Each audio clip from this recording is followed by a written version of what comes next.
Rasputin was a predator and a cult leader. I'm currently reading a 650-page biography on him, but what confuses me is that I cannot tell whether or not the author believes Grigory was a predator, despite the evidence that he has provided that makes me positive Grigory was one. Grigory did not become a household name in Russia until 1910, so let's look at some complaints that were filed against him before he became famous. As one of the reasons that I'm not sure the author agrees with me is that post-fame, countless lies were being spread about Grigory. But two things can be true. One can be a predator and have countless lies spread about them. A vast majority of Grigory's followers were always young to middle-aged women, smart, often educated women, during a time in Russia where women did not get a lot of opportunities to be seen as smart and interesting. It's very obvious to me that Grigory was highly observant and knew exactly how to spot intelligent women who were simply dying to be seen and feel important. Exhibit A. In autumn of 1903, a woman named Yelizaveta Kazakova was attending the funeral of her own sister. This was happening somewhere in the vicinity of Grigory's Siberian hometown of Pokrovskoye.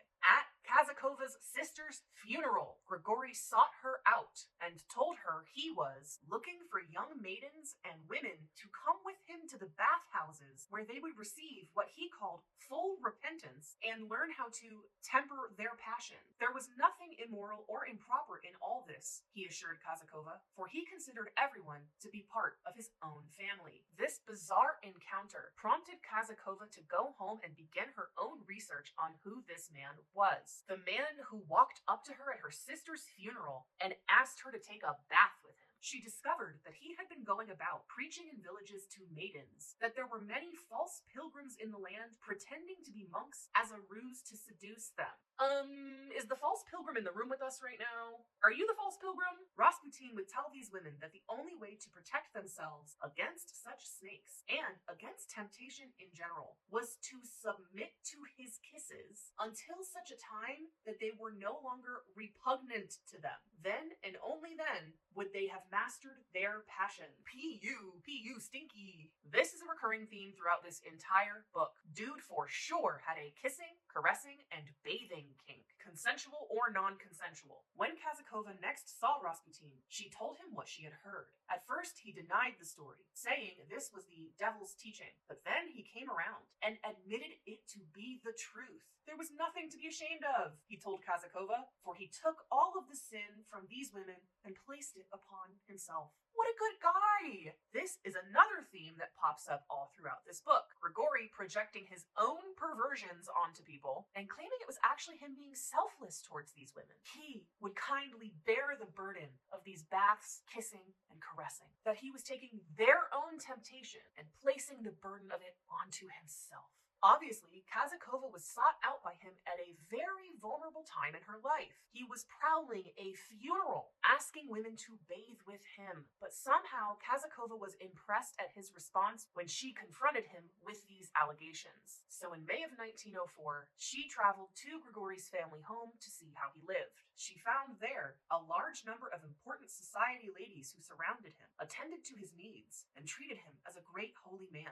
They even cut his fingernails and sewed them in their clothing as if they were holy relics. On their walks about the village, Rasputin hugged and kissed the ladies openly, saying as he had before, there was no shame in this, for we are, all of us, family. So a smart, attractive, but heartbroken young woman goes on an invite to a holy man's house and finds there many other important, wealthy, and attractive women who are all seemingly buying into Grigory's rhetoric. This is a tactic Rasputin used over and over again, gaining the trust of appealing, interesting, and pretty young women, then surrounding himself with them and using their reputations as shields so that when new women came around, they felt more comfortable around him. Grigory was an entirely different person when he was being introduced to new men, which I'll get to later. And he was also very careful not to treat all of his female followers the same, which helped him sow doubt when his victims came forward to the women he had not abused, because they were then not inclined to believe these allegations. Though Kazakova found her visit to be quite strange, it did not completely deter her from visiting Grigory again. She went to his home at least once more in June of 1907, and after spending the entire week there, she had a major change of heart on her opinion of him, and she left his village feeling completely deceived. That month, she sent 3 separate letters to a local Pokrovskoye priest named Father Fyodor Chemagin to file official complaints on the self-proclaimed holy man. And though she was not entirely specific about whether or not Grigory had physically abused her in any way, she was clear that she was extremely concerned about the other women surrounding him. Rasputin, she remarked, was far from holy, and she had been badly deceived by him. She desperately wanted her experience and the pain it had caused her to help open the eyes of those women still believing Rasputin was the holy man he claimed to be. In her eyes, Rasputin had been embraced by poor, suffering upper-class sisters drowning in the debauchery of the capital, who had flung themselves like flies to honey, and these ladies had chosen Rasputin as their idol. She was essentially reporting him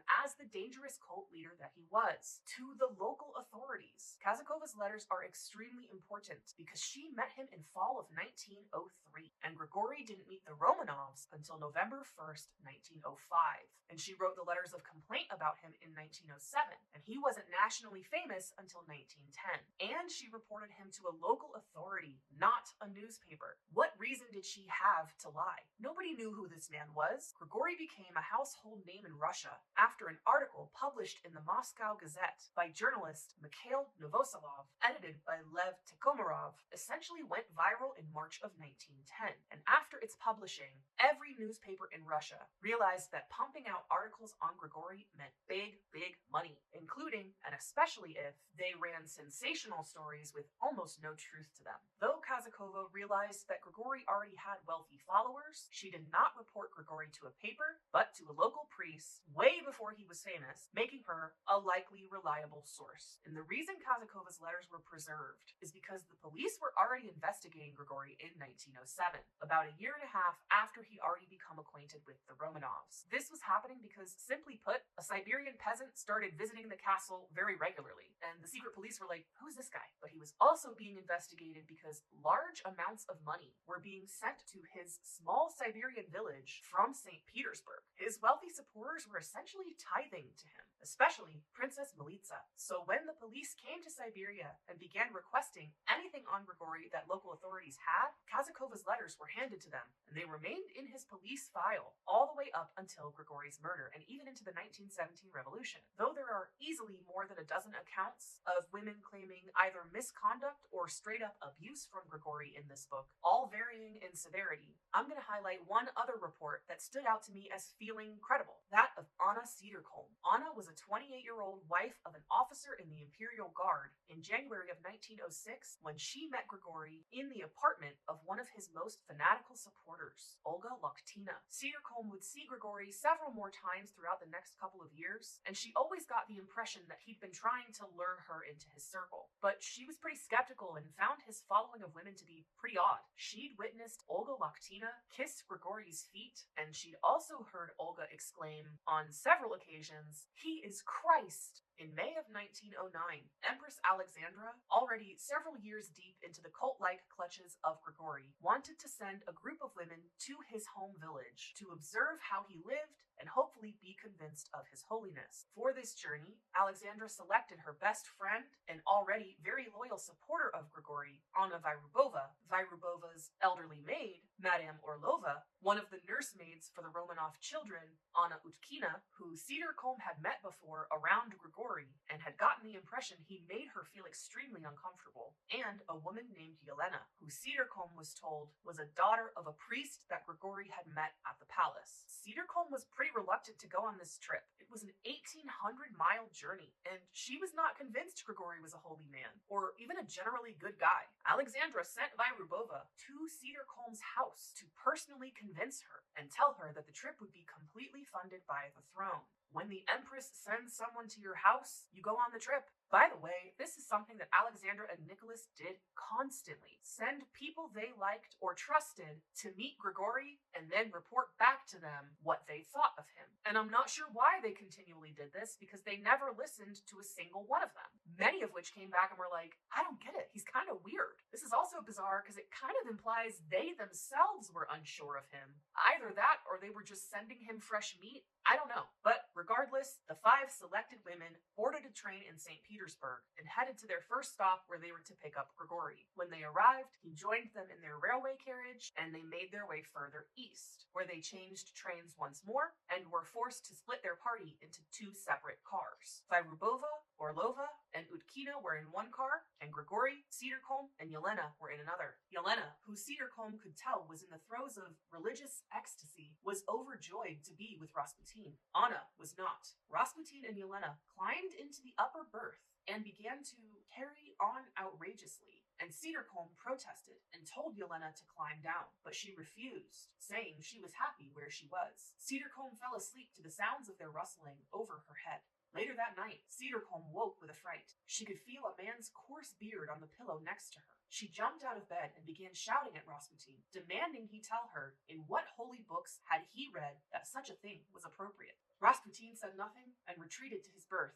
leaving Cedarcombe alone for the rest of the trip. The next morning, she told Utkina and Vayrubova what had happened, but neither took it seriously. Vayrubova told her, "He came to you to commune with the spirit. It is a divine act." Girl, what? When they got off the train in Siberia, they still had 180 miles left to get to his village, which they'd ride the rest of the way in a wagon. During this very bumpy ride, the elderly Madame Orlova was frequently crying out in pain. This enraged Grigory, who snapped at her several times, saying things such as, "Why did I even bother to take her with me?" Cedarcombe stayed at his home for 3 days, and because she had not been charmed by Grigory on the journey over, she felt that his mood towards her was sour the entire time, and was worried that this was ruining the trip for the others. Grigory also joined the women on their trip back to the capital, and on this leg of their trip, Grigory tried to kiss Cedarcombe. For this, Cedarcombe punched him, and he never tried anything with her ever again. She didn't need any more information. She knew Grigory was not the type of man the Empress was claiming him to be. When she returned, Cedarcombe wrote a letter thanking the Empress, and also to say that Rasputin was not worthy of her trust. She did not go into any details, saying it was too difficult for her, but added in her letter that Madame Orlova would confirm what she said. Orlova, however, got cold feet and refused, telling the Empress that Cedarcombe's poor experience was due to her being so nervous. Cedarcombe then asked Utkina to talk to Alexandra, but she was too frightened and claimed ignorance. Cedarcombe's account sticks out to me because she had far more to lose than she did to gain by speaking out against him. Though he was not yet nationally famous, she did not go to the press, but reported her complaints directly to the Empress of Russia, who, by the way, was also Cedarcombe's husband's direct employer. Even greater, although Grigory was not yet publicly famous, he was famous within the castle walls and within aristocratic families throughout the capital. There were those who were staunchly against Grigory and thought that he was a poison to the Romanovs, like Alexandra's sister, Grand Duchess Ella, Nicholas's mother, Dowager Empress Maria, and Nicholas's sister, Grand Duchess Ksenia. And there were those who supported and followed Grigory, like the royal couple, Anna Vayrubova, Nicholas's cousins, Nicolasha and Peter, and their wives, the Black Princesses of Montenegro, Militsa and Stana. By speaking out against Grigory directly to Alexandra, Cedarcombe was choosing a side, the Empress's opposition. For these reasons, I find her account to likely be credible. To me, it is abundantly clear Grigory Rasputin was a predator who put his grubby little hands all over the women in his vicinity. In my next video, I'll be talking about some of the men Grigory chose to surround himself with. Archimandrite Phaeophon, who it seems to me, at least so far in the book, was a genuinely good person, and 2